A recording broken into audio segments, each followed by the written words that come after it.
কিভাবে আমরা পেয়েছি একটু বলি। প্রথমত বলি যে আমি কিন্তু তোমাদের মতো যারা এখানে পুরস্কার নিতে এসছো, আমি যখন মাধ্যমিক পাস করেছিলাম কেউ আমাকে একটা সুতোও দেয়নি,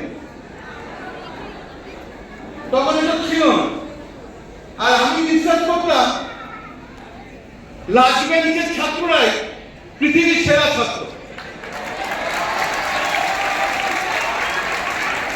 কারণ আমি দেখেছি ফার্স্ট বেঞ্চের ছাত্ররা পৃথিবীর সেরা ছাত্র তার কাছে, কিন্তু বিশ্বের কাছে নয়।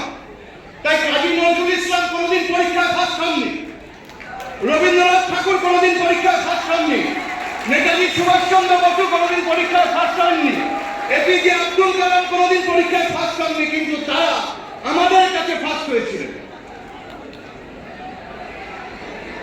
তাই আমি ফার্স্ট বেঞ্চের ছাত্র হওয়ার কোনোদিন ইচ্ছা আমার ছিল না, আমি লাস্ট বেঞ্চের ছাত্রই হয়েছি। কারণ নেতাজি সুভাষচন্দ্র বলতেন একটি কথা, ওই বিদ্যায়ন অধ্যয়ন তত, এটা দরকার নেই। কারণ আমাদের দরকার নেই কিছু গ্রন্থকিতে যারা সারাক্ষণ বই নিয়ে পড়ছে, আমাদের দরকার তাদের যারা বইটা পড়ে সঙ্গে সঙ্গে কাজে লাগাচ্ছে। তাই রবীন্দ্রনাথ ঠাকুর বলেছিলেন শিক্ষাকে একজন মানুষ বহন করে নিয়ে যায়, আরেকজন মানুষ শিক্ষার ওপর বাহন হয়। আমরা শিক্ষার ওপর চেপে বসতে চাই, শিক্ষাকে মাথায় করে নিয়ে ঘুরতে চাই। আমরা সেই ছাত্র চাই। একটা ছোট্ট ঘটনা বলি, আমি যে স্কুলে পড়তাম সেই স্কুলটার নাম সবাই জানে, বালিগঞ্জ গভর্নমেন্ট হাই স্কুল। এখন বোধহয় 200 ছাত্র আছে, কারণ বেঙ্গলি মিডিয়াম স্কুল উঠে যাচ্ছে। তো এই স্কুলে এক সময় সত্যজিৎ রায় পড়তেন, এই স্কুলে এক সময় ঋত্বিক ঘটক পড়তেন, এই স্কুলে এক সময় পড়তেন আর.ডি. বর্মন।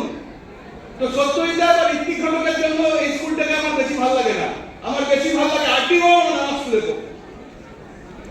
কারণ মেরা স্বপ্নে তো রানী বাবা আয়েগি তু, এটা আমার সত্যজিৎ রায় সিনেমা থেকে বেশি ভালো লাগে।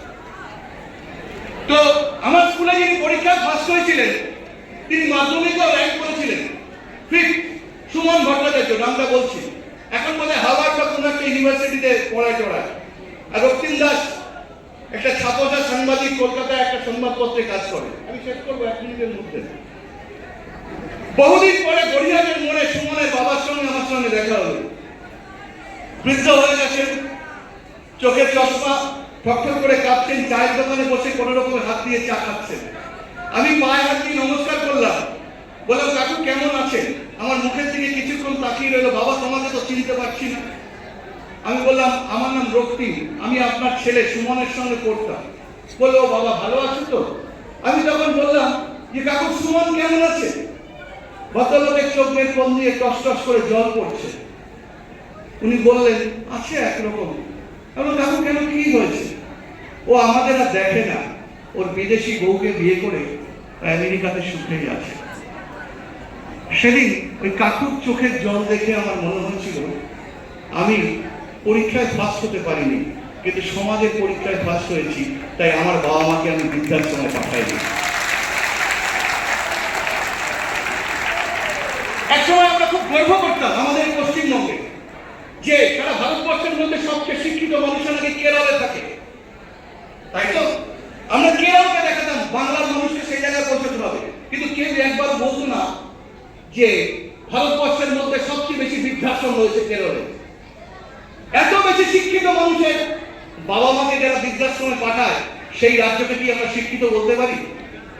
আর দ্বিতীয় শিক্ষিত রাজ্য ছিল পশ্চিমবঙ্গ।